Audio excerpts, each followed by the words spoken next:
नमो बुद्धाय. जय भीम, जय रमाई. मी लता भारत कठाळे दिल्लीवरून चलो बुद्ध की ओर ग्रुपसाठी एक छोटासा व्हिडिओ बनवण्याचा प्रयत्न करत आहे. 8 जानेवारी धम्मध्वज दिन, जागतिक धम्मध्वज दिनानिमित्त एक छोटासा व्हिडिओ बनवण्याचा प्रयत्न करत आहे, ज्यामध्ये धम्मध्वज वंदना आहे. नमो तस्स भगवतो अरहतो सम्मा संबुद्धस्स. नमो तस्स भगवतो अरहतो सम्मा संबुद्धस्स.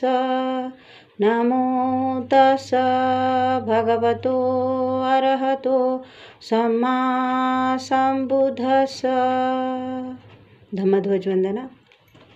वज्र संघातकायस्स अंगिरस्स शतादिनो केशमस्सहि अक्षिणं नीलदाठेनि रंसियो नीलवर्णानि चरन्ति अनन्तकाशभूदके. वज्रसंघातकायस्स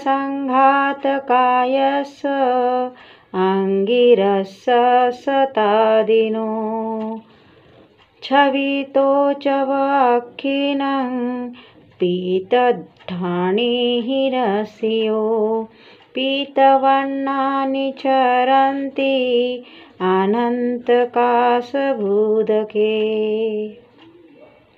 वज्रसंघातकायस्स अंगिरस्स शतादिनो मंसलोहित अक्षिणं लोहितठाणिः रस्यो लोहितवर्णानि चरन्ति अनन्तकाशभूदके.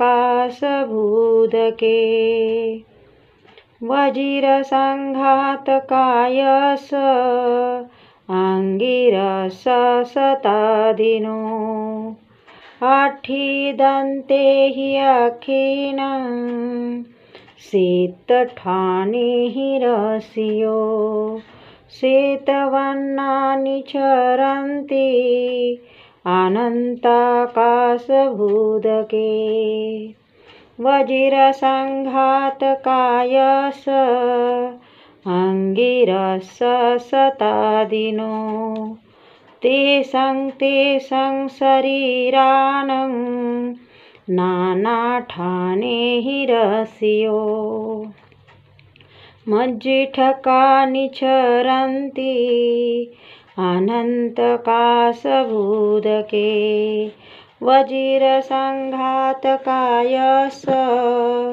अंगिरस्स शतादिनो तेषं शरीराणं नानाठाणैः रस्यो पभस्सराणि चरन्ति अनन्तकाशभूदके.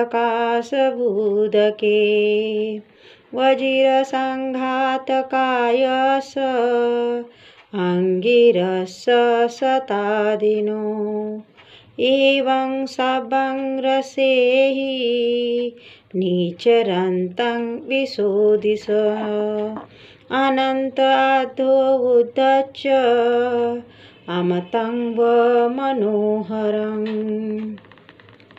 कायेन वाचा चित्तेन अंगिरस्स नमामहे. भवतु सर्वमङ्गलं भवतु सर्वमङ्गलं भवतु सर्वमङ्गलं. साधु साधु साधु. अशा प्रकारे हा धम्मध्वज वंदना 5 रंगाचे महत्त्व सांगून आपल्या धम्मध्वजाचं महत्त्व सांगणारे धम्मध्वज वंदना म्हणण्याचा छोटासा प्रयत्न केला आहे. धन्यवाद. जय भीम, जय रमाई.